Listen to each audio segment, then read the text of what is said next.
Hello ladies and gentlemen, I am the Omni viewer, and before any of you ask, no, I still have not watched Godzilla the Planet Eater. I said I was not going to contribute to the initial view count, and I meant it.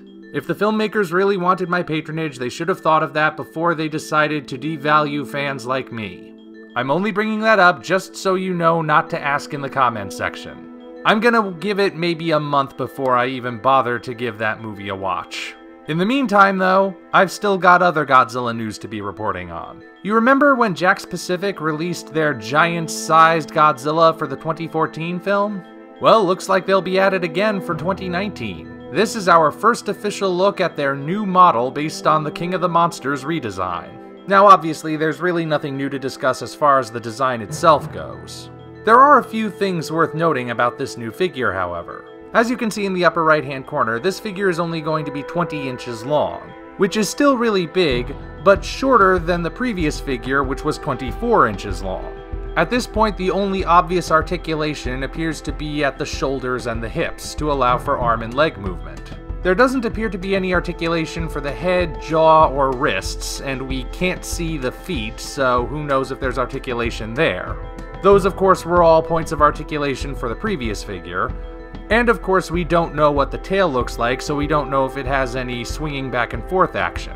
Then again, this is clearly meant to be a display promotional image, which is also why I don't think it's going to look that detailed. I mean, you look at this thing and you think, this is Bandai figure levels of detail, right? They've got every scale, every wrinkle. The dorsal fins may not be the most detailed, but they still have very clearly defined shapes. But I personally am curbing my enthusiasm in that regard. You may recall that the 2014 figure looked like this in the promotional images, also very detailed, but the actual figure looks like this. The details here are much smoother, not as defined. It still looks like it'll be a pretty impressive figure, and the current pre-order price is at somewhere in the $50 range according to some sources. At this point, there's no word on if Jakks is also going to be releasing Rodan, Mothra, or Ghidorah, though if they do, I'm guessing Ghidorah will be roughly the size of your average 10-year-old child. However, it is quite possible that Jakks only has the rights to make Godzilla, or perhaps their ability to make the other figures will depend on how well this Godzilla sells. Well, we always have NECA, this company. We know they're releasing the other monsters, so if Jakks never does, we've got our bases covered.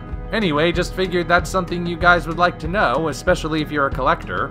And of course, you're free to share your thoughts on this development in the comments section below. Until such time as we meet again, this is the Omni viewer signing off.